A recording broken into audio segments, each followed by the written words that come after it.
You know about Mr. Noodles on TikTok? No.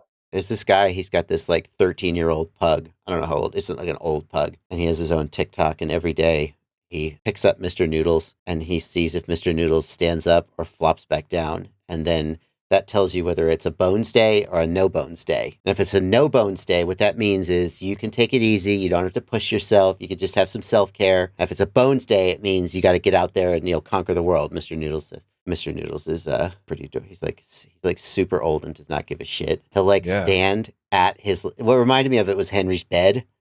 Mr. Noodles will stand at his little donut bed and bark to be placed onto the bed. He's not going to climb up onto the bed. You're going to pick him up, and he'll just sit there and bark and be like, "Fuck you, man! Put me up on the bed." Well, I hope Mr. Noodles is doing okay. Yeah, me too. Me too. Otherwise, how would we know whether there's a bones day or a no bones day? All right. Well, now that we've got that out of the way, it is time for me and my co-host, It's Blunty, to do the new product roundup for April, May, June 2022. Yeah. Good to see you again, Blunty. We have a list of hot new products in FPV. This month, we're going to tell you about it. We're going to give you our off-the-cuff, probably uninformed, generally incorrect thoughts. At the end, we'll do a giveaway. We'll give away some of them. Blunty, before we get into it, we were looking at the list and you had an observation about new products. Yes. Yeah, I was saying that I think we're really starting to, I feel like every month we do this, we can see more and more the sort of decline of actual new products. I think, we saw that a lot as we got into the chip shortage. And now that we're pushing farther and farther and farther into the chip shortage, we're seeing less and less new products. And we're seeing more and more like V2 or V3 versions of products that are almost just BOM revisions, bill of materials revisions based on having to use different chips and stuff. So, it's hard to know how much of that is trends in the hobby. There certainly are people who have prognosticated that the hobby is declining. Versus just the difficulty of making everything in this day and age. I do agree with you, though. Every month we spend a half hour to an hour looking at new products. We go through all the stores and we just look at what's there. And I do remember times when there was just so much stuff and we were like, yeah, I don't know, which is going to make the cut. It doesn't feel like we're doing that quite as much. Like there's just props and maybe a V2 of a flight controller. But there's also not the same kind of 7 new companies formed this month who you've never heard of before, and every single one of them has a flight controller out. And you're like, who are these people? It's mostly the same old players. Yeah, I think even, we've seen some reduction in a lot of the releases that we saw from a lot of companies, So if anything, we're seeing less releases from old players. So yeah. But regardless, there is new stuff to talk about, and there are a couple of really exciting things. And that's why we're going to start off with our top products in any category, and the one that we have to talk about. Probably the most exciting product this month has got to be the Fat Shark Dominator HD. Or is it from Fat Shark? Yeah. Well, I think anybody who's been paying attention to the hobby in the last a few weeks has definitely, I'm sure, already heard a lot of this, but there's been a lot of confusion about where the system is from and who the system is and all that kind of stuff. But yeah, we did get a new reveal at Rampage, Rotor Riot Rampage, that you were present for. The Fat Shark released the new Dominator system, which is a goggle and VTx and camera set digital system of a seems like a variable latency system, very similar in DJI to DJI in function and form. Yeah.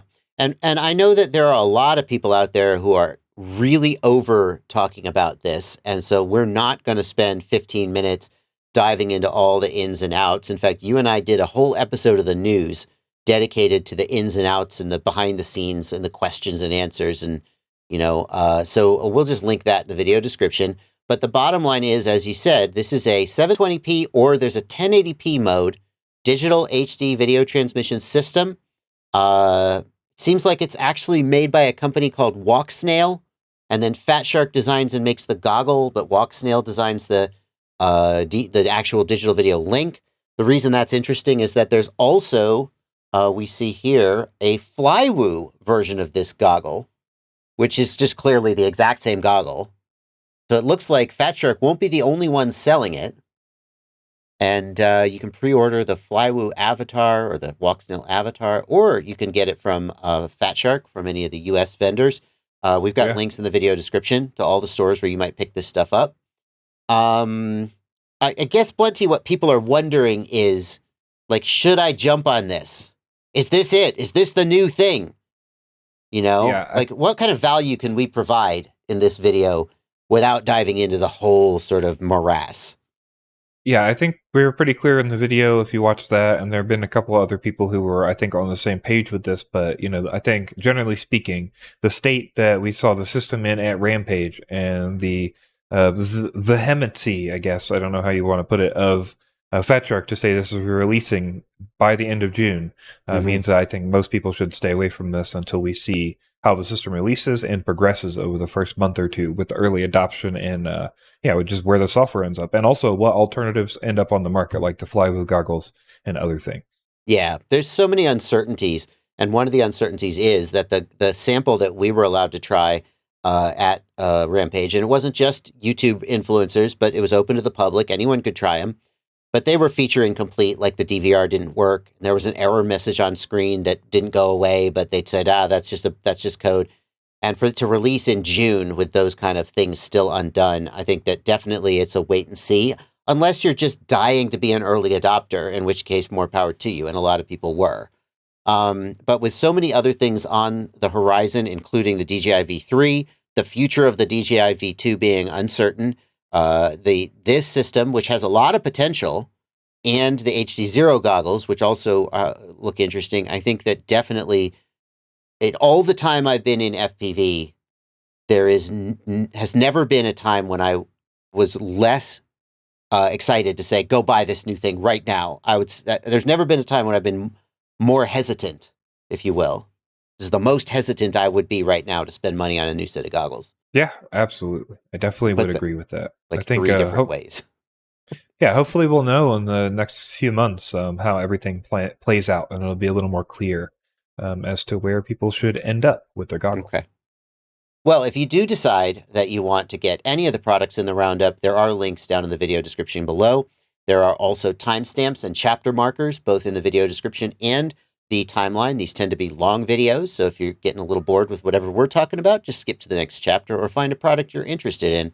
Those links are affiliate links, and that means that a great way for you to support the channel is to click those links before you make any purchase at the affiliated store. I get a small commission, and it doesn't cost you anything, so it's an easy way for you to support me. Well, there's one other product that I thought should go in the top products right now, and it is the Bubito Bind and Fly. This is Bubby's little 1S micro quad. And normally I wouldn't put this in top products, but I was at Rampage a couple weeks ago and they were flying this, and it flies so good and looked like so much fun that I thought it was worth a shout out. I don't have a lot of experience flying quads this small, except for whoops, which have ducts. How about you, Blenty? Yeah, I'm not super familiar. I'm sure it's a fun little ripper, and we've seen similar products. I think NewBeeDrone did something close to this with a small quad. The Mosquito, the NewBeeDrone Mosquito. Here's some video of Bubby flying it at Ramp. Oh, that's a cool cut. You see what he did with the cut? Right as he goes through the gate. He thinks it flies better without ducts, and that's probably true. Well, 100%. Everything does. I'm sure that's true. Yeah, and it's less weight. So yeah. It sure looks like it rips. Of course, Bubby's a great pilot. Could probably make a lot of things look that good. I guess the question that I have about something like this is, like, with a tiny whoop, when you bounce off a wall, you just bounce off and you keep going. How true is that going to be for something like this? Sure. I guess I don't know. This is going to be more of a like flying and crashing and breaking like a freestyle quad, I would expect. That being said, if you have the chops to do stuff like this, it sure can open up a world of freestyle in a way that whoops can freestyle, but I don't think most whoops at freestyle will fly like this. So we'll check that out. It's available both as a bind and fly and as a build kit that you can build yourself on the Rotor Riot website. We've got links in the video description. Alrighty, Blunty, let's go into the categories. What category are we going to start with this month? First up, we've got something people have been asking for a while. We had a little bit of a tease from Diatone. I think we got some samples of those, and they never released them, but we finally got some ESCs with AM32 flashed right out of the book, which normally these BL32 ESCs, the 32-bit ESCs, all have BLHeli32, and you pay a little extra for that license fee, and then you can't flash off of it. They're kind of locked until you use a tool. So now we get an open source 32-bit ESC released, which is pretty cool. Yeah, this is exciting. I did an interview with Pete Smits, who was the developer of the AM32 firmware, and basically one day he woke up and said, you know what, it sucks that there's no open source firmware for 32-bit ESCs. And he said, how hard could it be to write one? And then 2 years later, he finished the first release of AM32. And, I guess that's just what he thinks is a fun thing to do for 2 years, but it's cool that he's done it. Because BLHeli is open source, and there's all these third-party open source tools and improvements that people have been making, and nobody can do that with BLHeli32 because it's closed source.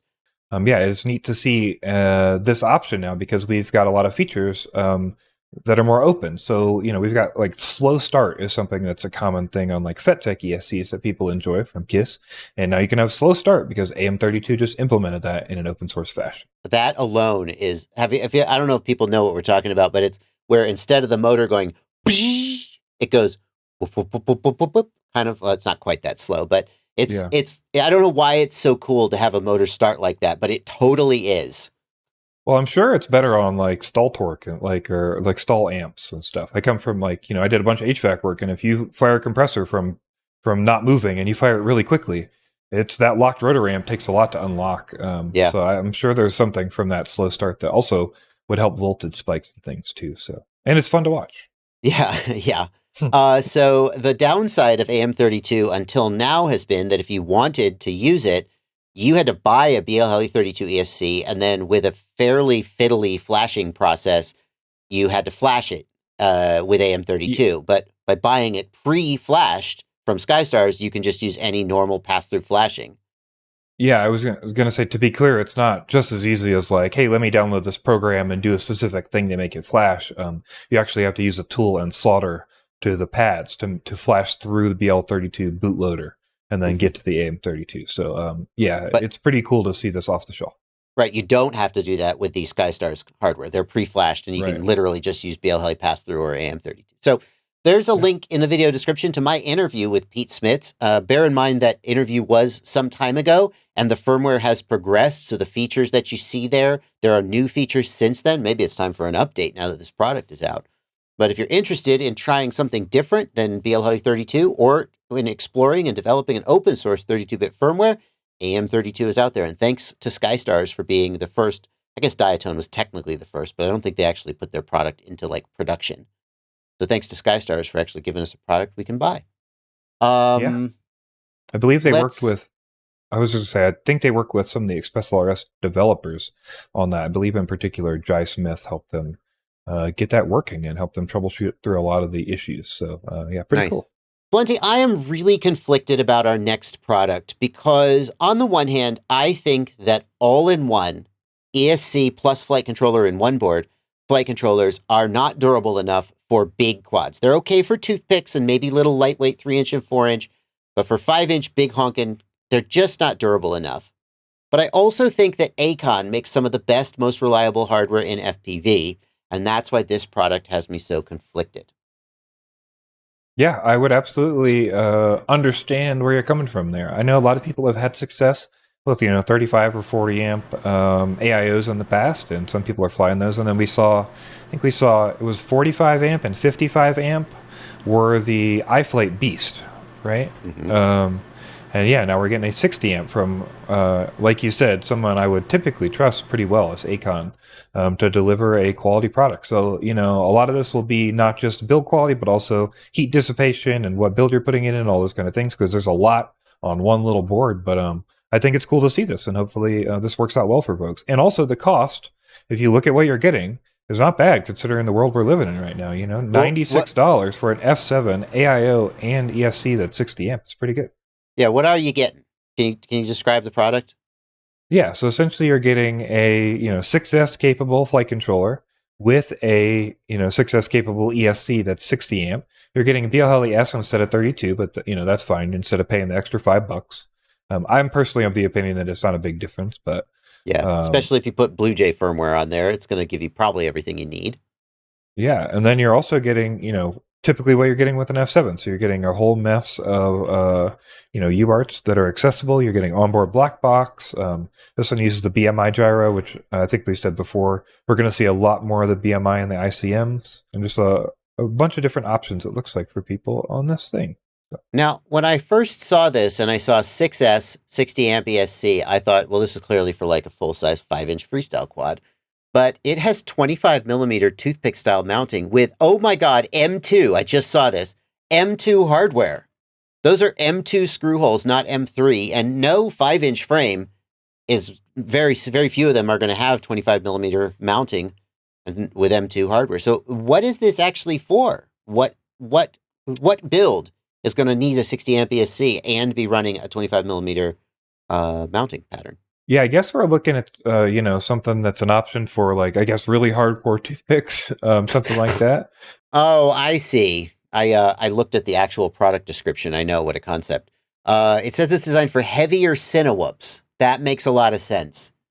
Cinewhoops, especially when you add a lot of weight, can go up in amps and need a little bit beefier flight controller, and many of them do have that 25 millimeter mounting. High performance toothpick style builds. Hard to imagine a 6S toothpick. I guess it's going to depend on the frame you put it in, but Cinewhoops, for me, I always think about like how packed typical Cinewhoop designs are inside of the frame, and it definitely would concern me to run a 60 amp AIO that's not getting any breathing room. Those FETs are going to be cooking, I would imagine. Yeah, that would be my thought process. The counter argument one could make is that by oversizing that, if you're only pulling 40 amps and you put 60 amp rated ESC in there, it'll handle that heat better. So that's maybe a counter argument. It does hang out a lot over the edge, though. It's not going to fit in every frame. Still. Also, USB is in a weird spot. I wonder if this was designed for something specific, because normally we see it on the edge and not on the corner.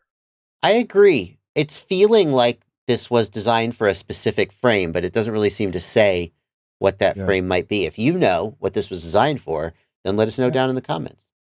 All right. Well, it's perfect for somebody.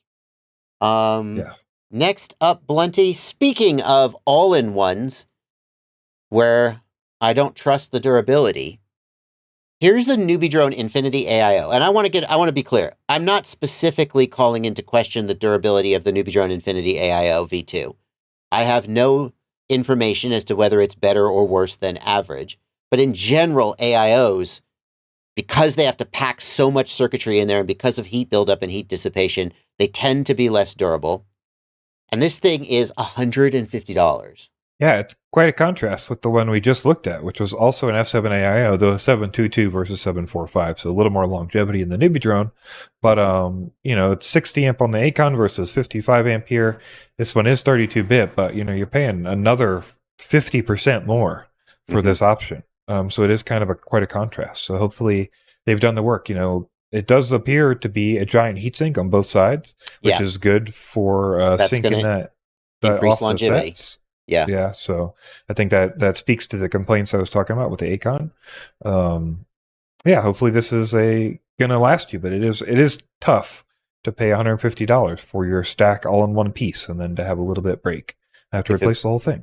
Yeah, it does. I feel like the increased price in flight controllers and ESCs, which has happened over the last 2 years, due to component cost increases, right? A lot of people would say, they're gouging us. I'm not going to go there. But everything's gotten more expensive, and I think it has steered more people towards individual flight controllers and ESCs. And some people are even talking about going away from 4-in-1 ESCs to individual ESCs, so that at least when you blow one, you can replace only the part that broke.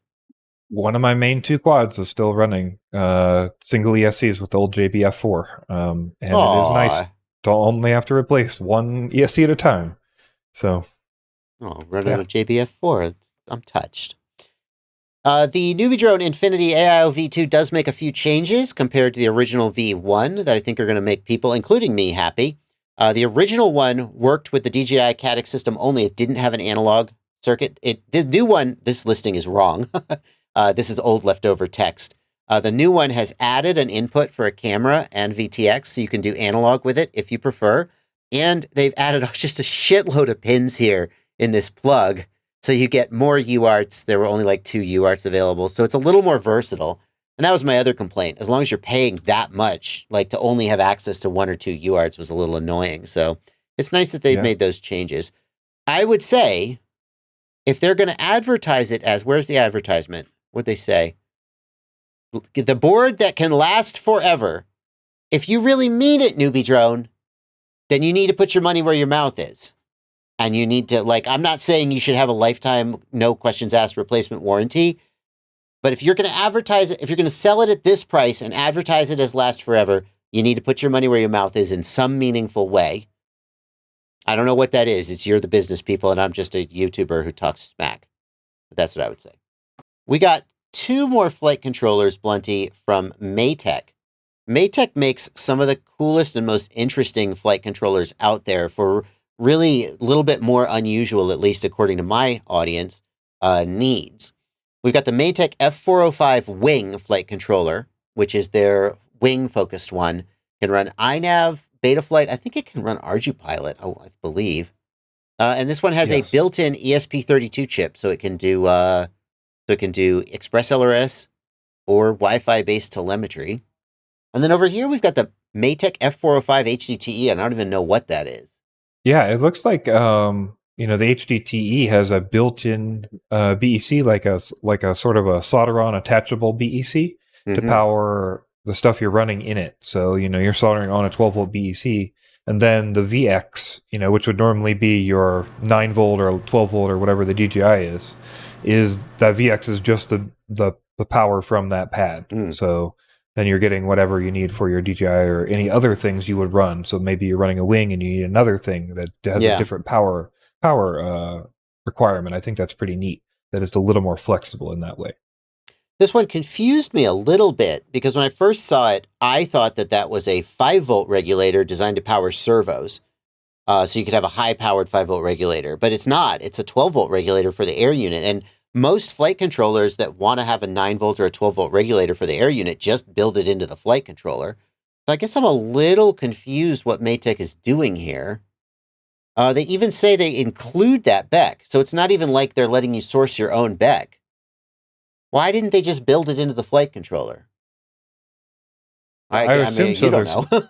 I assume so. There's more options. So, if you wanted to use a different BEC or if you needed different requirements, you could do it with that. Also interesting, they're using a new ICM gyro, one I'm not familiar with, which is the 42688P, which is, I believe, from the new set of ICMs, what InventSense would recommend people to use. So, okay.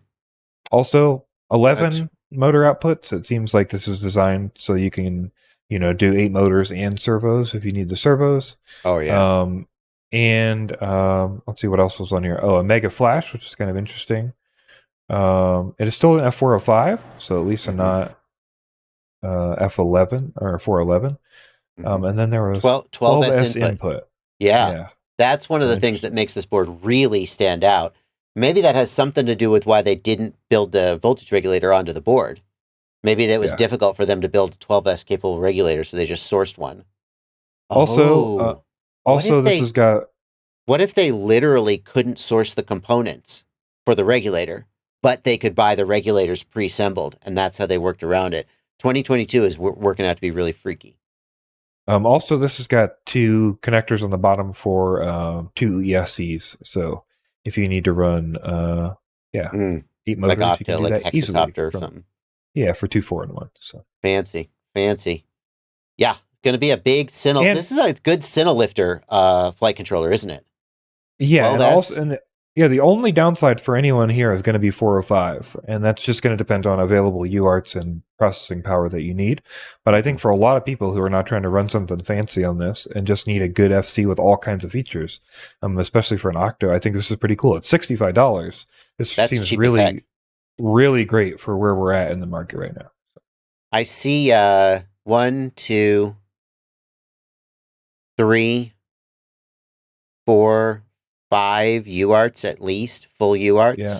And an Yeah. S bus, which might be another UART, or It might be double one or of might those. not, Yeah. but yeah. This looks like a really good flight controller for a certain type of person. $65, can't argue with that. Also, they even broke out the D-pads, or the D-pads are for the USB, right? So if you needed them. Oh my god, you're right. If you It's pretty neat. bust off your USB connector, you can solder on the USB pads. Wow, that's hot. Matek. Yeah, all kinds of stuff. All right. Plenty, I get a lot of emails from people saying, do you want to try our new action camera? And most of the time, I am not interested because most sort of Chinese action cameras are just not that good compared to the stuff we have access to. But Hawkeye sent me this Firefly X-Lite 2, and I remembered that the Hawkeye Firefly was an okay naked camera. So I checked it out, and it's got some really interesting features that I thought made it worth mentioning. So it's a 4K 60 action camera, 12 megapixel sensor, etc., etc. We can look for reviews of it to check the image quality. I have one, and I'll be reviewing it. So you can stick around, get subscribed if you want to see that. But what made this stand out for me, two things. Number one is it includes a balance plug adapter in the box. That's kind of nice. Usually you have to make that yourself. And number two, one of the problems with these cameras is that you can't set the settings on them. And it has this, which is an AV cable that plugs into the camera and lets you use a joystick to change the camera settings by looking inside your goggles. That's pretty cool. All right, next up, we're going to look at the TBS SourceOne V5, the 5th version of the TBS SourceOne frame. The SourceOne, if you don't know somehow, is the open source frame that Team Black Sheep has been, I guess, sponsoring or like making sure is cut. I'm not exactly sure what the process is there, but I know they have like a GitHub repo and a Discord, and everybody kind of gets together and helps with the designs, and they take influence from other people. And then they open source at some point. They open source the design for other people to cut. So they could also make their own frame or make modifications to the frame. And yeah, now we've got the V5, which is the new version. Yeah, this is so cool because they can release it at a very low price, essentially the price of the carbon, because all of the design work is done by the community for free. And, you know, if that was in some way dishonest or exploitative, then we'd have a problem with it. But everybody participates for free on their own time and volunteers, and TBS says, and then TBS publishes the files. So you could literally download the DXF files and cut them yourself if you have a CNC machine, or modify them. And in fact, other companies do that as well. The V4 of the SourceOne was a little controversial because it really changed the design compared to the V3. Got a lot more lightweight, and some people said less durable. The V5 looks like a continuation of the V4, though, pretty much the same. In fact, we're not even sure what the differences are we, Blenty? Yeah, I've heard that the only things I know for sure are 6mm arms. That's what I was told. And then there's some kind of central piece, but I don't see it in any of the pictures or marketing material. But there's some kind of central locking piece that's new that helps the arms lock together better. But I wasn't able to find any good concrete information on that. Okay. Well, no matter what you think, the TBS SourceOne at a price of $30 is priced similar to many sort of cheap clone frames that you maybe have to hold your nose and buy. And with this one, you have no ethical, you can sleep at night knowing that everybody's been fairly compensated for their work. And since it's got all this community input, it's a pretty decent design and has a lot of accessories, 3D printed accessories and so forth available for it out there. Yeah, I'm a huge fan of the V3. The SourceOne V3 is one of my favorite frames because of the price and because of the durability. You can just smack it all around. I haven't had a lot of issues with it at all. So, you feel like the V4 is worse? Yeah, the V4 was not. It got rid of things. I don't care about weight. I don't care about looks or anything like sleek or anything like that. And so it was thinner arms and less durability, and it seemed to me not really a thing for me. So this is thicker arms. So hopefully they're more in that durability direction. I'm interested to see people fly it and see what they think about it. So also, it looks like the files are not up yet to cut. We did check before we recorded. The V4 is up there, but I didn't see any revisions. We didn't see any revisions for that. So hopefully we'll see the V5 source files come up pretty soon, so you guys can cut your own. Ideally, there would also be a change log, so we would know what had changed. But yeah.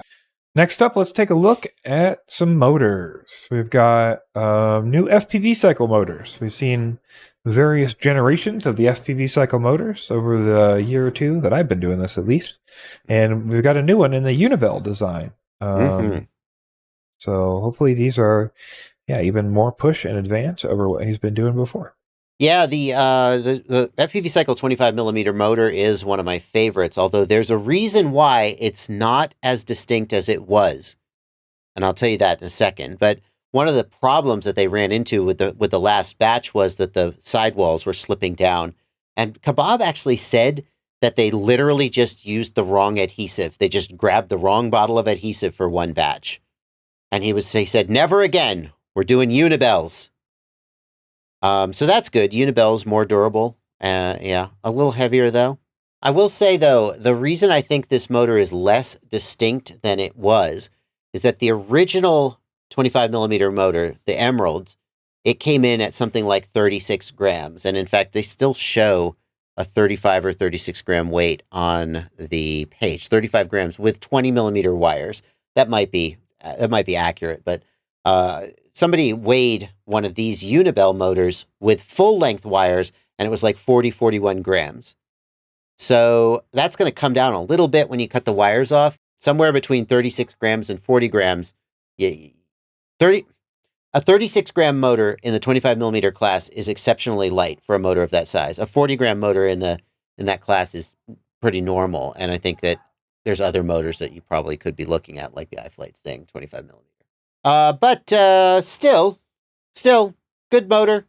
If you're wanting a 25mm, now that it's a uni-bell, it's going to be a lot more durable. I'm a fan of it. There's one other motor that I wanted to do this week, Blunty, and it is just another Xing motor. Looks like all the others, except this is their Cinelifter motor. Woohoo! 3110 in size. Impressive. Yeah. Big old motor. Yeah. We know that Xing makes good motors. We know that it's certainly a good-looking design, very durable design.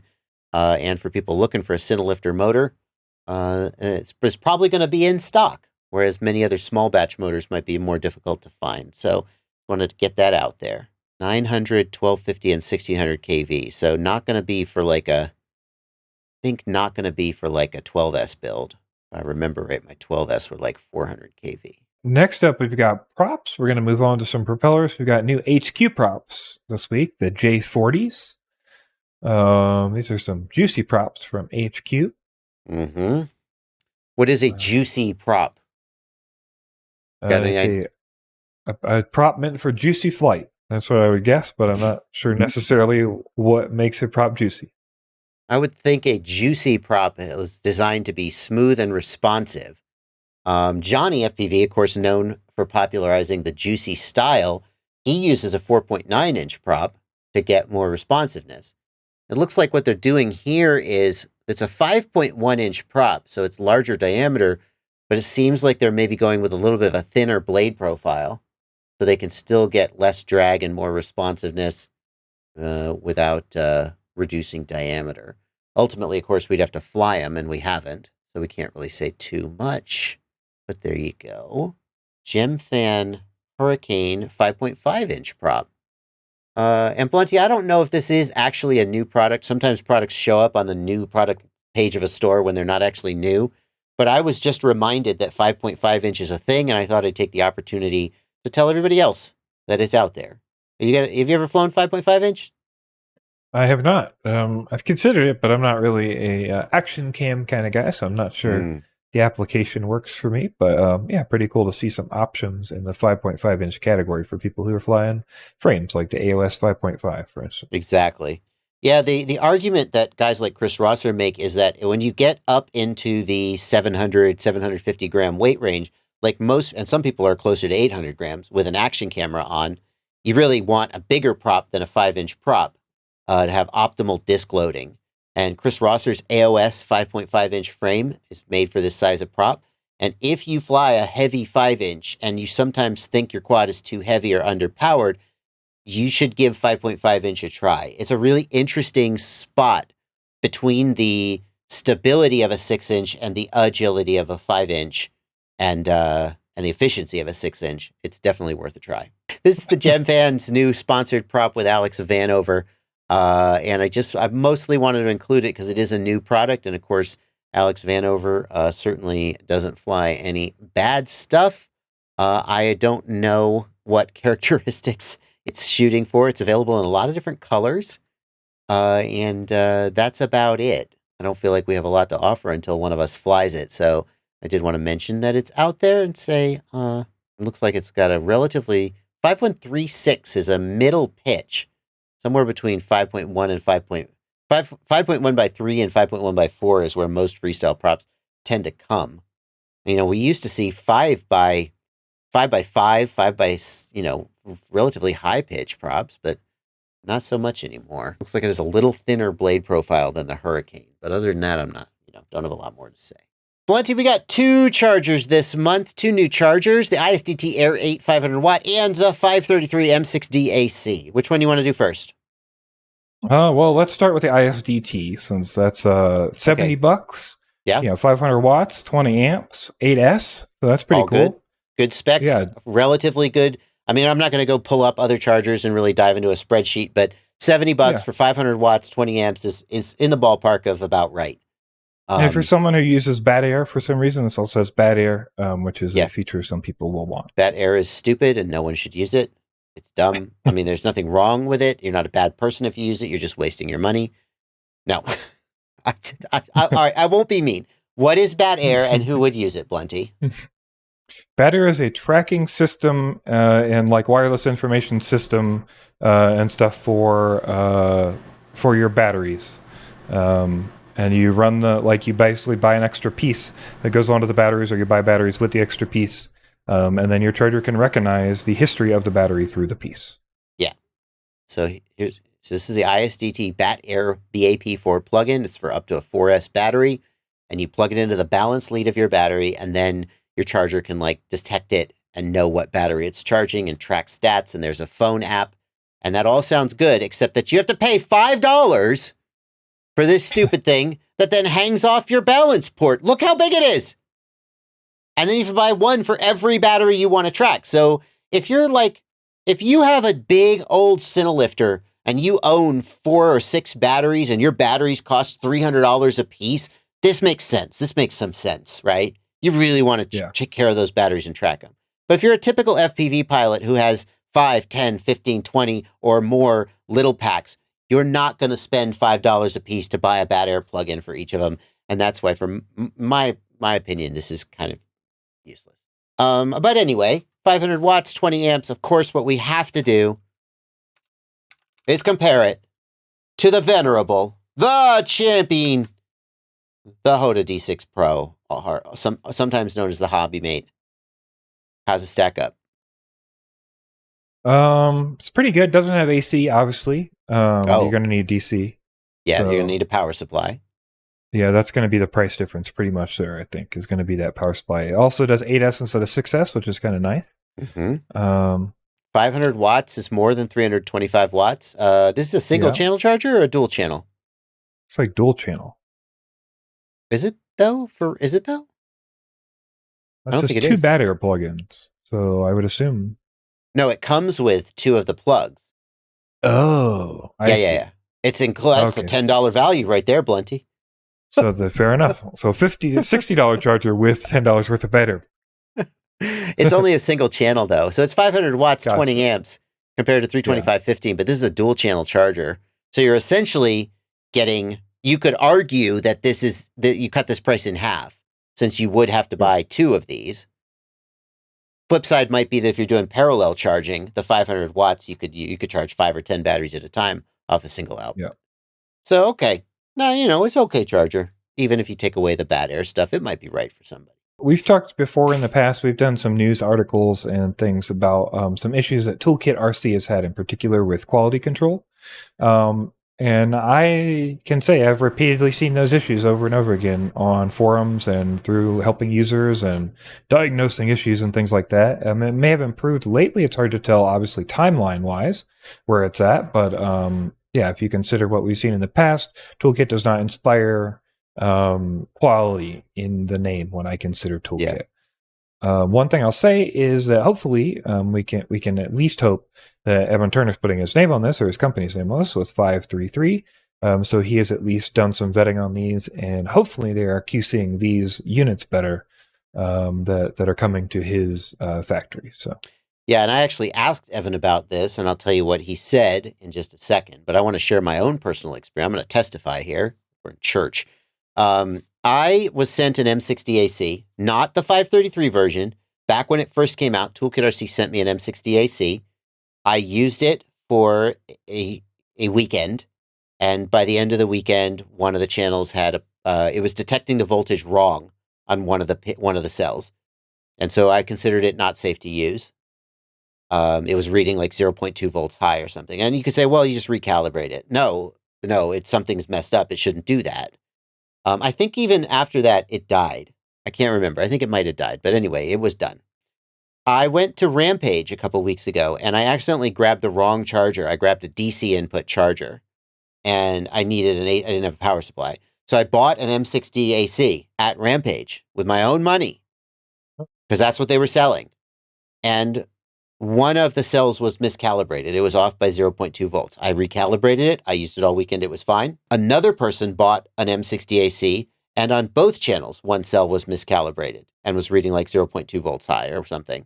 And we recalibrated it, and it was fine. So ToolkitRC does not inspire confidence. Like when you buy a charger, you want it to read the correct voltage. That's like the most basic thing it can do. And you assume in the testing, right? Like you're getting a quality controlled device, hopefully. So in that quality control testing, they're checking things like what is the voltage on the channels and are they correct? So like some people are going to say like, well, you just calibrate it and then it works. But two problems there. One is that in one case, yours lost calibration over time, right? And we've seen that in other people's cases as well, from missing pins or issues with soldering and things like that. The other issue is that I shouldn't have to calibrate something I purchased that was quality controlled to be the correct voltage out of the factory. And what else did they miss in the quality control that I don't know about? Correct. Now, if they didn't spend the time on that, what else? Yeah, didn't happen. Now, here's what I will say. I know that ToolkitRC can make good stuff, because what we've seen is there will be a batch of stuff and there will be a flurry of reports of problems. And then there will be other people who say, I don't know what you're talking about. I've been using it for months or years and it's fine. And I think that ToolkitRC just, like on Monday, they make good stuff. And on Friday, they're all drunk and ready for the weekend and shit goes out that doesn't work. I'm exaggerating, but I asked Evan Turner, I said, when I saw this, I said, Evan, do you know about my opinion about ToolkitRC? And he was like, well, everybody I know at the races uses them and they're all fine. And I said, okay, man. And like you said at the beginning, Blunty, if 533 is putting their name on this product, number one, you can bet that Evan will stand behind him. And number two, I think there's a fair chance that they're making sure back at the factory that all of 533's chargers are being made on a Monday. So they'll be okay. Anyway, there it is. It does have a really cool feature where you start the charge and like you tell it, I'm charging at 1 amp or whatever, 4 amp, whatever. And then when it finishes, you just unplug the battery and then you just plug the next battery in and it just starts the next charge cycle without you having to push a button. That's kind of cool. So one thing I do have to ask here, well, we probably should do the same comparison, right, that we typically would do. And I think this one is going to be a little more telling, because if you compare, the M6 DAC to the Hoto D6, I'm having trouble figuring out, maybe you can help me, what the benefit is. 325 watts, 15 amps, 200 watts. How many amps? Let's just make sure we get the spec. Built-in 200 watt power supply. So this says 325 watts, but I believe the AC power supply is only 200 watts. That's the DC. Yeah, AC 200 watts. So comparable there. Okay. That's comparable. Yes. Yeah. I don't know what the DC, I don't know if this is limited to 200 watts on DC as well. Usually you have a higher output on DC than on AC. It doesn't have an amp limit. Where's the amp limit? 200 watts, it says. Where's the amp limit? Additional information. Yeah, I don't see that. That's odd. You wouldn't usually want to know that. Yeah, and also like what do you call that? The balance current is also good to know, right? Yeah. Here we go. Charger power, 15 amp. So comparable. 15 amp. Oh, and here we go. 15 amp at 350 watts for DC, I assume. So the specs are actually almost identical. in terms of the charging capability. Do they have the balance current? Yeah, 1 amp. That's pretty good. Balance current. So the balance current on the Hoda is higher by a fair whack, but 1 amp is fine. They look pretty comparable. This one has a USB quick charge output. It's got a USB plug on the back. The D6 Pro has a charger on the side, but I think it's only a 2 amp charger, not quick charge. They look pretty close. Yeah, pretty similar. 118. Well, that's a big difference. 118 versus 150. I would take, obviously, I mean, it goes without saying, I would take the D6 Pro. It's cheaper. It's absolutely bulletproof. I mean, nothing is 100% bulletproof, but it's really close to bulletproof as they come. Excellent track record of quality and so forth. And the performance is about the same. So I would take the Pro. But kudos to 533. That continuous work function is pretty cool to not have to keep plugging in, hitting buttons to keep your batteries charging. We've got a receiver to check out, a new ExpressLRS receiver. We don't take a look at all of them because there are quite a few that come out, but we do take a look at the different or interesting ones or first ones from a company, things like that. So one we've got today is from SkystarsRC, and it's a diversity receiver. Now that's pretty cool. Diversity means you have 2 antennas. So like that thing that happens where when you turn around to come home and your antenna is behind your battery and suddenly you lose signal. With diversity antennas, you can mount the antennas so that doesn't happen. There are a few ExpressLRS receivers with diversity, but not very many. Matek makes one, for example. It's nice to see SkyStars coming in with another one. I think the big question, Blunty, we always have to ask when a new vendor of ExpressLRS hardware comes out is, how good are, sometimes we've seen Flywoo where the oscillator was the wrong value and it wouldn't bind and it lost link, or Beta FPV where there was a missing capacitor. So, of course, I don't know if we know how good quality the SkyStars one is, but... Yeah, I'm not 100% sure how it's going to end up with quality-wise. I do believe they have a target in the configurator, but I'm not 100% sure. I was going to check that. That would indicate that they had sort of worked with the ExpressLRS devs that means that somebody's looked at their design. Yes, and this does look like it has increased telemetry power as well. It's listed as 23 dBm, 250 milliwatts of telemetry power. So okay. Oh, that's interesting. So you're going to go further without losing telemetry. It's not going to affect your control link range, but your telemetry range is going to be further. And it does have an amplifier as well for the telemetry transmissions. Or is that, sorry, Blunty, is that LNA? Is that a receive amplifier or a transmit amplifier? I'm not sure which one that's going to be, but I know it. I just don't list the telemetry power there. So, this is a cool option for people looking for long distance transmissions with the diversity and the amplifier. As far as people just doing normal flying, I'm not sure if there's going to be as much advantage. And it remains to be seen how the quality of SkyStars will bear out, but it is a good sign that they worked with the devs. So it's out there and it's linked in the video description if you want to pick it up. We got one more small thing to do, Blunty, and then we're going to talk about the giveaway. And that is this. What are we looking at here? Yeah, so we've got the RushFPV Blade Power Filter Board Lite. So this is going to be basically just 3 TBS diodes to help with spike protection, like voltage spike protection.